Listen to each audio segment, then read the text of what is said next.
Happy Wednesday, T Squad. So, yesterday, Carlos King released part one of his interview with Joseline Hernandez on his YouTube channel. If you have not checked it out, you can watch it on YouTube or listen to the interview on his podcast. But anywho, the interview was quite interesting. I actually learned a lot about Joseline that I did not know, and a lot about their relationship that I did not know at all, and how close that they actually are. So, if you don't know who I am Keisha, aka Color Me Pynk, and you are tuning in to the Color Me Pynk channel. And I am here to spill the tea on Carlos King and Joseline Hernandez interview. Okay. So it cracked me up when Joseline didn't know who DJ Drama was. She's like, who is that man? I don't know that man. Sorry to that man. I don't know that man. But what made it even more funnier is that I literally have been listening to Jeezy's autobiography, Adversary for Sale, and one of the key people that helped him out in his career early on was DJ Drama. They worked with each other a lot. So that was just a funny coincidence to me. Jocelyn looked amazing. I loved her hair. That makeup, honey, was beat to perfection. Whoever did her makeup, chef's kiss. It looked buttery smooth, well blended. She looked phenomenal. I liked the dress. I liked her Versace platform, Bratz doll heels. She looked really great. The only thing I didn't like was that glitter that they be splashing all over her body. I don't like that part, but she looked beautiful.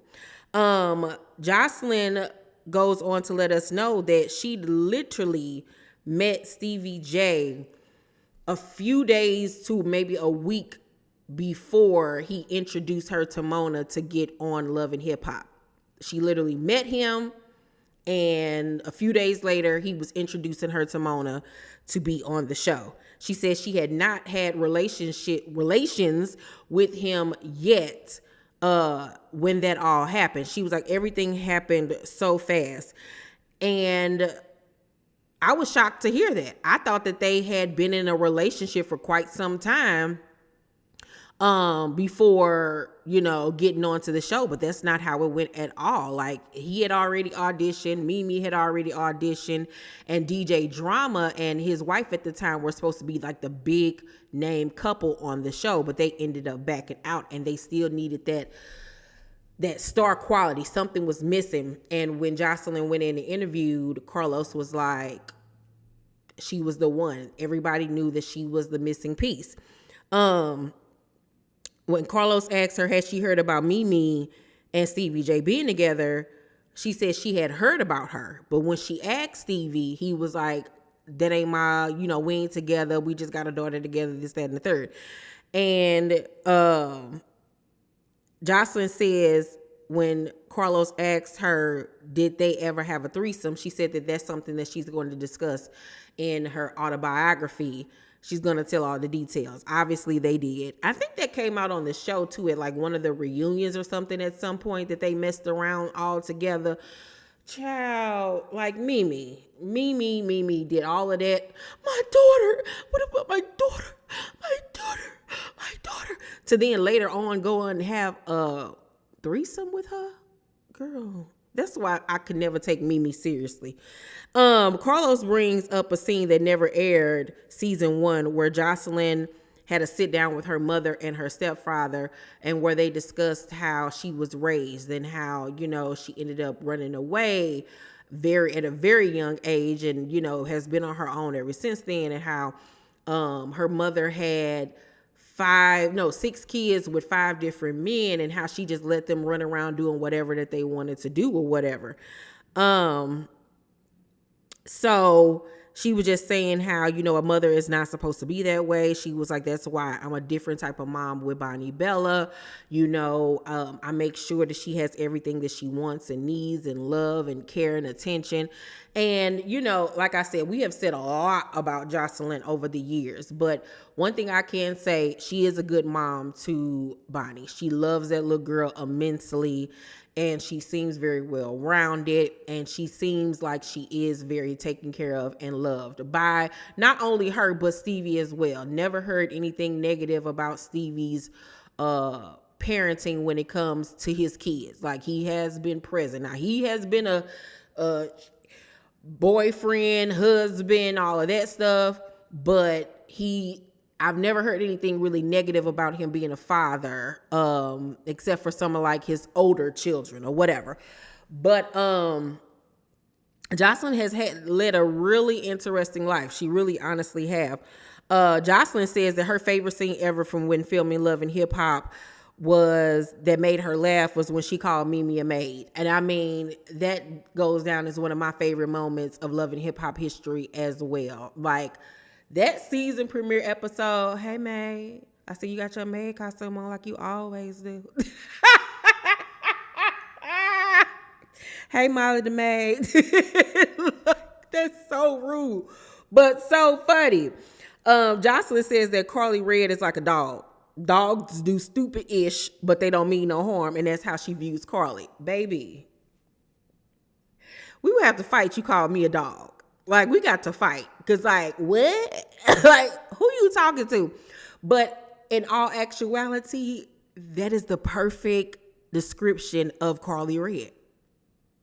She is literally like a new puppy dog. Like, they're just straight out the womb, out the kennel, and trying to get its legs and figure out this thing called life and just flipping and flopping nowhere. But, you know, she don't mean no harm. When she bites you, you know what I'm saying? You like, hold up now. You know, you ain't supposed to bite, mommy. You know, that is the perfect definition of Carly. Joseline also says that she's only been with 2 men since she's been famous. And Carlos was like, oh, really? She was like, yeah, 2. Now, she said 2 men. Men, people.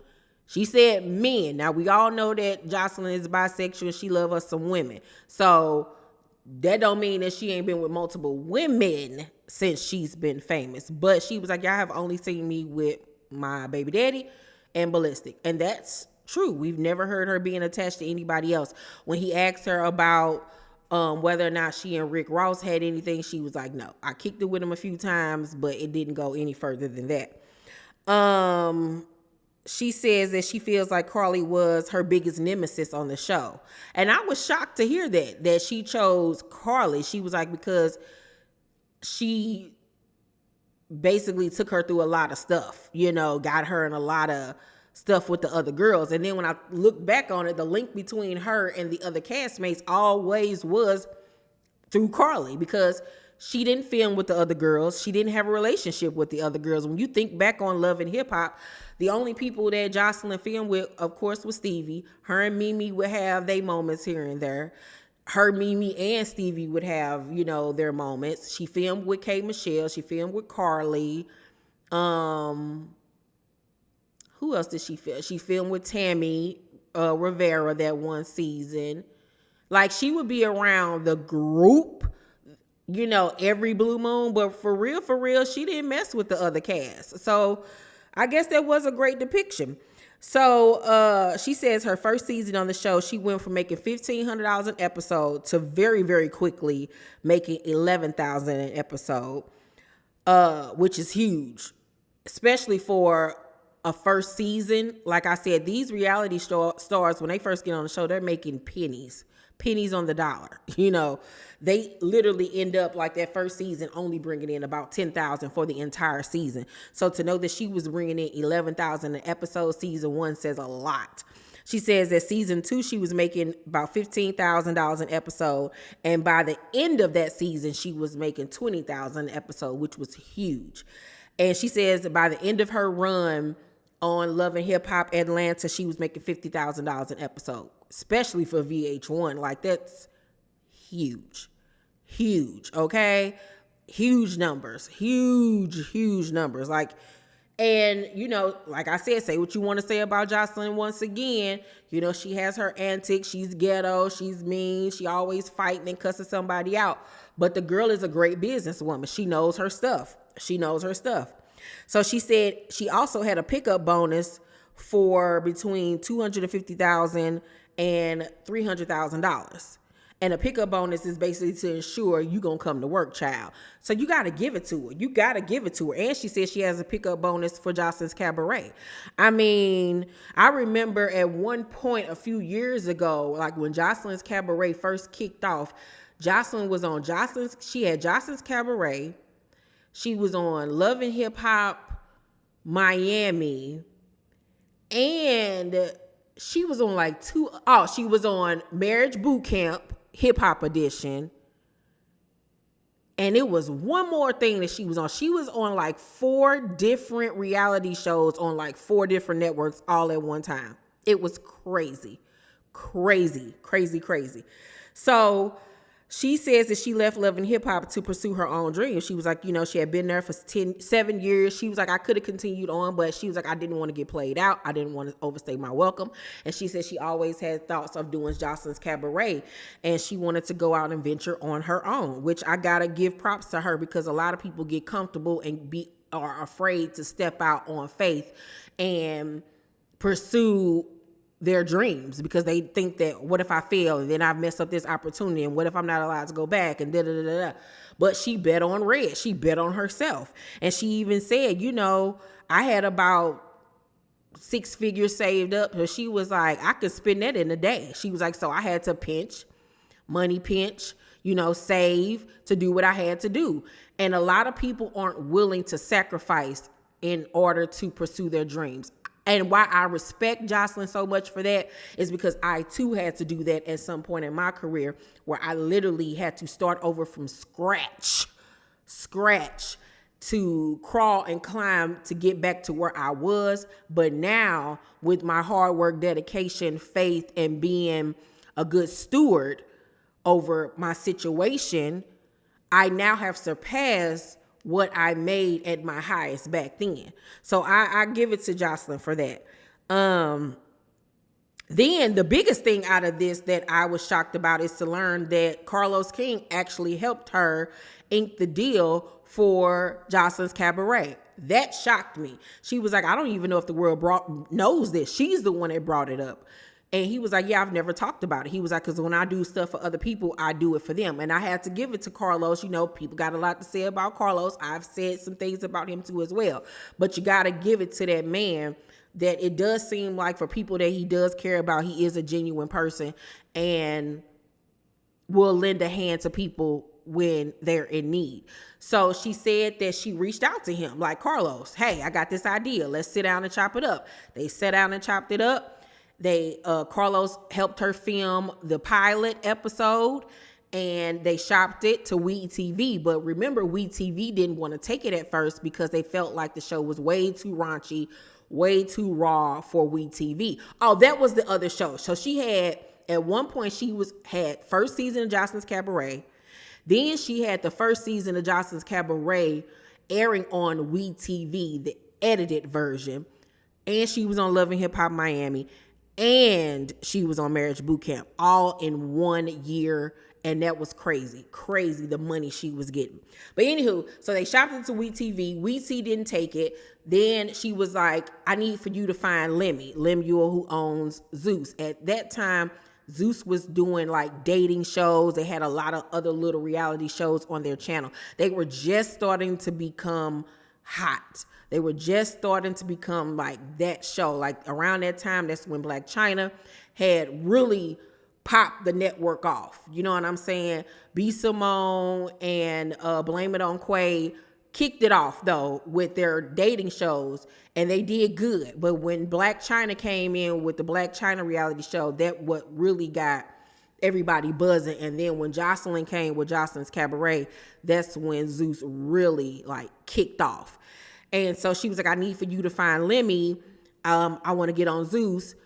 And Carlos and Lemmy both lived in LA, met him at a dog park. He was like, I want to set up a meeting with me, you, and Joseline. Joseline flew out. Ballistic was watching Bonnie while she sat down there and pitched everything. Carlos said, I just sat there as a support system. She's the one that pitched everything. And in the end, she was offered the contract. And she was like, I ain't signing it. I need to go and sit with it and look at it and, all that good stuff. And come to find out, Carlos wasn't able to do the deal with her because he had another situation going on. And I'm figuring that was around the time of Love and Marriage Huntsville starting to brew on the surface and come to air. So he was like, when Lenny offered her, you know, in advance, he wanted to give it to her and Carlos, but Carlos was like, no, you take all of it. This was your idea. This is you. You know what I'm saying? So mad respect for Carlos. Did not know that origin part of the story. That was really, really dope. And then it was even more doper how once WeTV saw how big of a success Joseline Cabaret was on Zeus, they doubled back and asked for it to be aired on their network, of course, edited. So that was dope. What else? She also says she always have felt like Carlos was the missing link when it comes to Joseline's Cabaret. And I agree. I feel like if he was on there, yes, it would still be fighting and raunchy or whatever, but I feel like we would have delved more into the young ladies' backgrounds and really got to know their story and really got to see story play out in the house. I hate the way Zeus puts these people together to have these inauthentic conversations. Hey girl, so what you think about last night? Like, just follow the camera around the house and let them be and let stuff happen naturally. I wish that they would honestly do that and make it more so we can see what's going on inside the house instead of these, y'all three come outside and we gonna have a conversation so y'all can talk about what happened last night. Like, it's so contrived. Joseline also says that other reality stars that cry woe was me need to blame themselves and take accountability for their careers. And I honestly felt like with all of my being that she was talking about Nene's interview with Carlos, because she kept on saying people that sit on your couch and talk to you. He's only done 3 interviews so far where it's been face to face, and it's her, Kenya, and Nene. So Kenya wasn't on no one's me. Joseline wasn't on no wars me. So I feel like she was talking about Nene. And to be honest with you, I 100% agree with Joseline because Nene is still waiting on white people to put her on. And even Carlos said, you know, he was like, you know, a lot of people depend on a white man for opportunities instead of calling the right friends. And that's the God's honest truth because it's obvious to all of us that Nene wants to be back on television. She wants to be back on Bravo, but Bravo's not calling you, love. They're not going to call you. White Hollywood is not calling you. The only job you've been able to get is working with Black people, and that was when you did the first season of College Hill, Celebrity Edition. We have not seen you on anything else. You are Nene Leakes, okay? Leakes.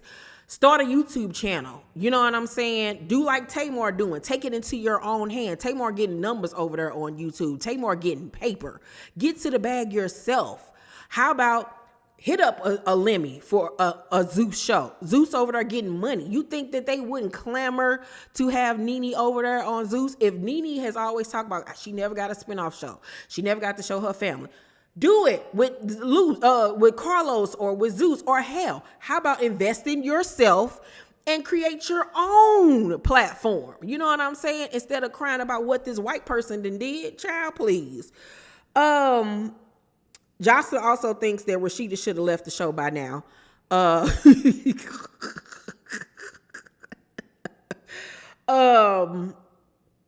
And she's shocked that Carly isn't married yet and wonders if it's her coochie cat that ain't right. That's why she can't keep no man. Child, I hollered. I can't wait for part 2 to air next week. It was a really good part 1. Joseline gives a really good interview. I laughed. I teared up. I was shocked at certain points. So check out the interview. It was really well done. I was well informed at the end of it. So yeah, y'all let me know down below in the comment section what you guys thought about the interview. Make sure to thumbs up this video, like and subscribe, and hit that notification bell button, you guys. I love you. And if you have not checked out my video, my nostalgic T-story video on the mind games that Denzel Washington played with Columbus Short, make sure you check it out. The numbers have been fantastic. Thank you guys. And I'm working on my next video now. Love you guys. I'll see you on the next video. Bye.